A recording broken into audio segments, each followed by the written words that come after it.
Hello students of final year. Good afternoon all of you. Girls, Bharatvarsh में पूर्व बाल्यावस्था शिक्षा की आवश्यकता आज हमारा टॉपिक है और इस पर हम डिस्कस करेंगे। देखिए, इससे पहले मैंने मॉन्टेसरी पद्धति के बारे में आपको बताया था। आज का जो टॉपिक है भारतवर्ष में पूर्व बाल्यावस्था शिक्षा की आवश्यकता। देखिए, प्राचीन भारत में जो शिक्षा के केंद्र थे गुरुकुल आश्रम थे, जहाँ प्रवेश लेने वाले बच्चे जो थे वो 6 वर्ष से अधिक आयु के होते थे, जो स्वयं अपनी देखभाल कर सकें और गुरुकुल में प्रवेश से पहले परिवार के सदस्य ही उनकी देखभाल और मार्गदर्शन का कार्य करते थे। विज्ञान की प्रगति के जब विज्ञान की प्रगति के साथ साथ जीवन के हर क्षेत्र में क्रांति लाती और शिक्षा के क्षेत्र में भी इसका बहुत अधिक प्रभाव पड़ा। देखिए गर्ल्स, जो आज का हमारा टॉपिक है वो है भारतवर्ष में पूर्व बाल्यावस्था शिक्षा की आवश्यकता। जैसे कि अभी आपने स्लाइड में देखा कि जो पहले जो गुरुकुल होते थे, जहाँ पर बच्चे शिक्षा ग्रहण करने के लिए जाते थे, वहाँ पर जो बच्चों की आयु थी वो 6 वर्ष के बच्चों की आयु से अधिक आयु के ही होते थे जो उनको प्रवेश दिया जाता था। लेकिन जैसे जैसे विज्ञान के युग में जैसे जैसे विज्ञान की प्रगति हुई, साथ में शिक्षा के क्षेत्र में भी बहुत अधिक बदलाव आए। शिक्षा के क्षेत्र में बहुत अधिक बदलाव आए और उसके साथ ही यह आवश्यकता महसूस की गई कि बालकों की जो शिक्षा है वो पूर्व बाल्यावस्था शिक्षा, यानी कि अब जैसे कि पूर्व बाल्यावस्था जो होती है उसकी एज होती है 3 to 6 ईयर्स, तो यानी कि शैशवावस्था के बाद से ही बाल्यावस्था प्रारंभ हो जाती है। तो 3 से 6 वर्ष के बच्चों के लिए शिक्षा की आवश्यकता महसूस की गई, क्योंकि पूर्व शिक्षा होती है, पूर्व प्राथमिक शिक्षा होती है, वो बालकों के सर्वांगीण विकास में सहायक होती है। तो समय के साथ बदलाव के साथ साथ शिक्षा के क्षेत्र में जो बदलाव आए उसका शिक्षा के बालकों की शिक्षा के लिए जो योजनाएं बनाई गई उस पर अधिक प्रभाव पड़ा। तो अब हम बात करते हैं, नेक्स्ट स्लाइड देखते हैं बच्चों, कि इस प्रवृत्ति के कारण शिक्षा रूपी जो वृक्ष की अनेक शाखाएं विकसित हो गई। जो शिक्षा छात्र जो थे वो बाल मनोविज्ञान पर आधारित व्यवस्था का युग आ गया। देखिए, बाल मनोविज्ञान जैसे कि पहले जो था केवल बच्चे के व्यवहार के बारे में ही जो ज्ञान था वो दिया जाता था, और जो भी सारे विकास बाल मनोविज्ञान के अंतर्गत केवल बालकों के व्यवहारों का ही ज्ञान किया जाता था। लेकिन जैसे जैसे समय बदला, विकास हुआ, तो बाल विकास या मानव विकास का अध्ययन शुरू किया गया, जिसके अंतर्गत बालकों की सभी अवस्थाओं का अध्ययन किया जाता है। बाल विकास या मानव विकास के अंतर्गत केवल बालक के व्यवहारों का ही नहीं बल्कि बालक की सभी अवस्थाओं का अध्ययन किया गया। तो मनोविज्ञान पर आधारित व्यवस्था का युग आ गया, जिसमें फ्रॉबल और मॉन्टेसरी और पियाजे जैसे बाल मनोवैज्ञानिकों द्वारा यह तथ्य प्रकाश में लाया गया कि बच्चों का अधिकांश विकास 0 से 6 वर्ष की आयु में ही हो जाता है, यानी कि जन्म से लेकर 6 वर्ष तक की जो अवस्था होती है उसमें ही बच्चों का अधिकांश विकास होता है। क्योंकि देखिए, जो शैशवावस्था होती है 0 से 2 इयर्स तक की, जन्म से लेकर 2 इयर्स तक की शारीरिक विकास उन वर्षों के दौरान अधिक होता है, जबकि आगे की उसमें रुक जाता है। तो जो और आगे के विकास की बात करें, जैसे कि मानसिक विकास है, संवेगात्मक विकास है, केवल एक शारीरिक विकास को छोड़कर बच्चों का जो सभी तरह का विकास है, मानसिक विकास, संवेगात्मक विकास, क्रियात्मक विकास, बौद्धिक विकास, वो सब 0 से 6 वर्ष की आयु में ही अधिक होता है। और इस आयु में विकास की गति इतनी तीव्र होती है कि रोचक और बाल केंद्रित विकासोन्मुख क्रियाओं का आयोजन करके हम शिक्षा के सर्वांगीण विकास की सुदृढ़ नींव तैयार कर सकते हैं। देखिए, क्यों पूर्व प्राथमिक शिक्षा की आवश्यकता महसूस की गई, क्यों पूर्व बाल्यावस्था शिक्षा की आवश्यकता महसूस की गई? क्योंकि यही एक ऐसी एज होती है जो 0 से 6 वर्ष की जो अवस्था होती है, उसमें जो बालकों की सीखने की प्रवृत्ति है, जो उनका विकासोन्मुख क्रियाओं की तरफ जो उनका रुझान होता है वो सबसे ज्यादा होता है। यानी कि बालक इस अवस्था में कोरी सलेट के समान होता है, जो उसके मन पर, जो उसके मस्तिष्क पर लिख दिया जाता है वो ही वह सीखता है। तो 6 वर्ष तक की आयु एक ऐसी आयु मानी गई है कि बालकों को इस दौरान बहुत सी चीजों का ज्ञान कराया जा सकता है, उसके क्रियात्मक कौशलों में वृद्धि की जा सकती है, साथ ही उसके एक विकास के लिए उसकी एक नींव तैयार की जा सकती है। तो जैसे कि भारत में पूर्व प्राथमिक शिक्षा की आवश्यकता को स्वतंत्रता से पूर्व ही स्वीकार कर लिया गया था। सन 1936 में मरिया मोंटेसरी का भारत में आना हुआ और उनके भारत में भ्रमण के बाद लोगों का ध्यान पूर्व प्राथमिक शिक्षा की ओर आकर्षित हुआ। देखिए गर्ल्स, मोंटेसरी पद्धति के बारे में मैंने आपको इससे पहले लेक्चर में समझाया था कि मरिया मोंटेसरी जो थी, जब वो भारत आई थी तो उन्होंने ये आवश्यकता महसूस की कि यहाँ पर पूर्व प्राथमिक शिक्षा बालकों को दी जाए और उन्होंने लोगों का ध्यान इस ओर आकृष्ट किया कि बालकों के लिए पूर्व प्राथमिक शिक्षा का आयोजन किया जाए।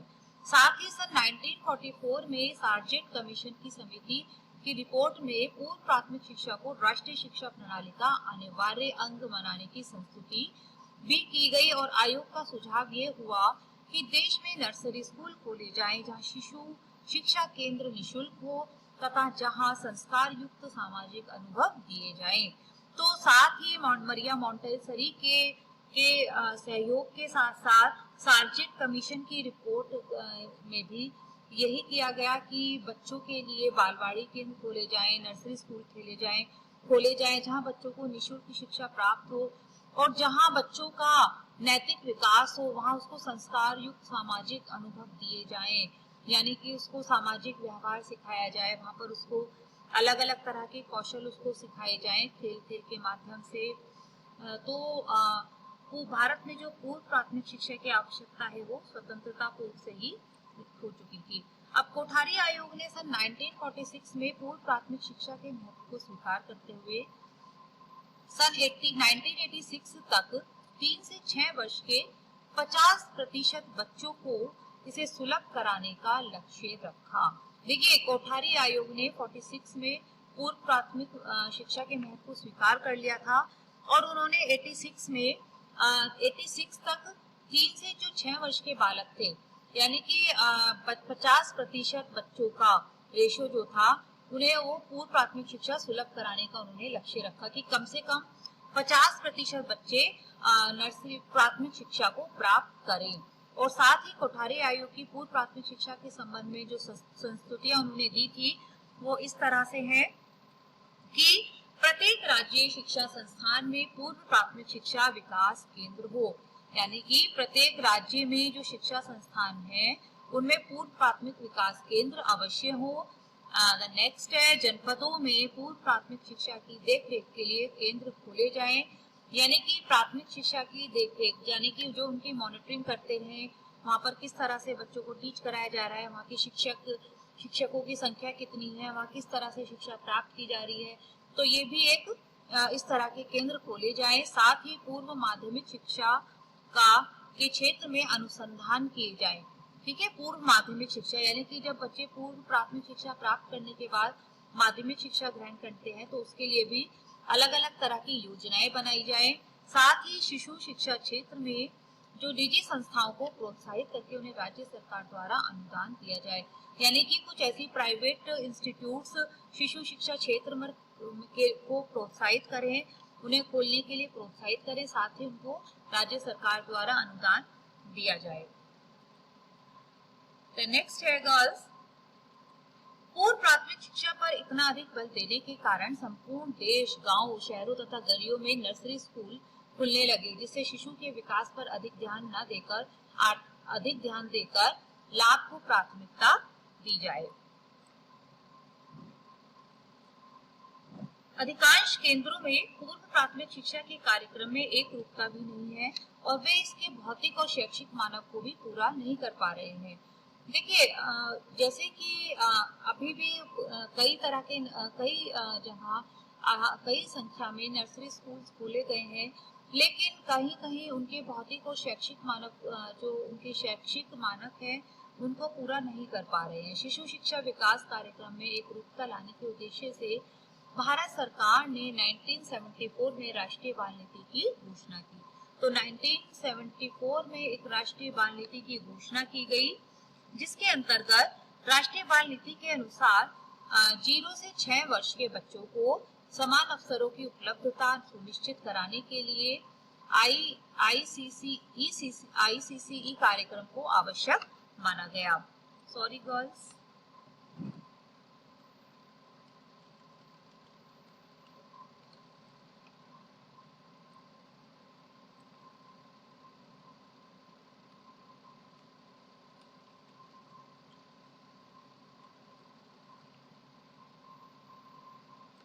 कार्यक्रम को आवश्यक माना गया और बच्चों की व्यापक आवश्यकताओं को पूरा करना एक उनके लिए बहुत बड़ा चुनौती वाला कार्य था। इसका सामना करने के लिए भारत सरकार ने 2 अक्टूबर 1975 को समेकित बाल विकास सेवा कार्यक्रम की शुरुआत की थी। देखिए, अगर देखा जाए तो ईसीसीई के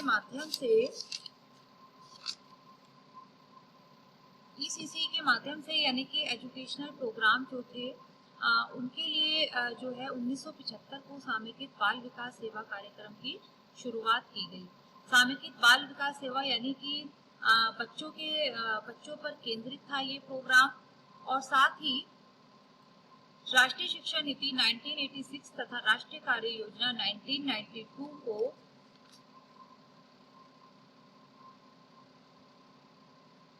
1992 में पूर्व प्राथमिक शिक्षा के साथ देखभाल शब्द भी जोड़ दिए गए, यानी कि बच्चों को शिक्षा तो दी जाए, साथ में उनकी देखभाल भी की जाए। इसका कारण यह था कि 0 से 6 वर्ष तक के बच्चों की देखभाल की बहुत अधिक आवश्यकता होती है। अगर उनके शारीरिक और मानसिक विकास पे ध्यान नहीं दिया जाएगा तो उनका जो है आगे आने वाला जो विकास क्षेत्र है वो पीछे रह सकता है। तो शिक्षा के साथ साथ उनकी देखभाल का भी आवश्यकता महसूस की गई।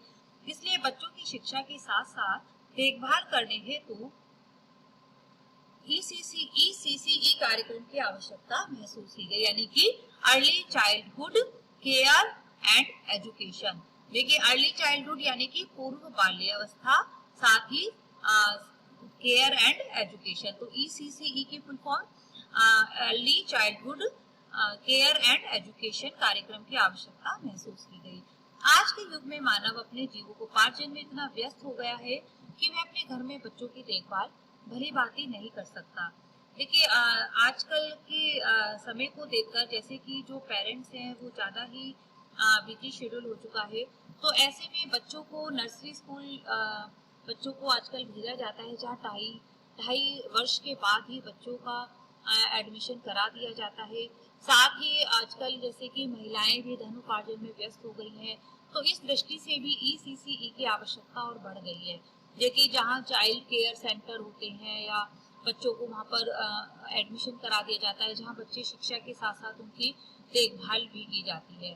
तो जनगणना के अनुसार बच्चों की जनसंख्या उत्तर प्रदेश में सबसे अधिक है। जनगणना के अनुसार 3 से 6 वर्ष के बच्चों की कुल संख्या 29,72,835 है, जिसमें से 15,06,531 लड़के व 140,750,60 लड़कियां हैं। शिशु की इतनी जनसंख्या को देखते हुए ईसीसीई की आवश्यकता महसूस की गई थी।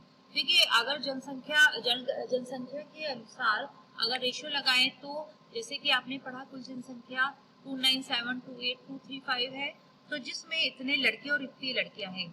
तो इन आंकड़ों को देखते हुए भी जो है early childhood care and education centre की जो आवश्यकता महसूस की गई, ताकि वहाँ हर बच्चे की देखभाल की जा सके और उसको शिक्षा प्रदान की जा सके। ओके गर्ल्स, आज का टॉपिक आपका जो पूर्व प्राथमिक शिक्षा जो थी कि पूर्व बाल्यावस्था में शिक्षा की आवश्यकता की क्यों महसूस की गई, इस टॉपिक को हमने कवर किया। ओके गर्ल्स, मिलती हूँ नेक्स्ट टॉपिक के साथ। Thank you.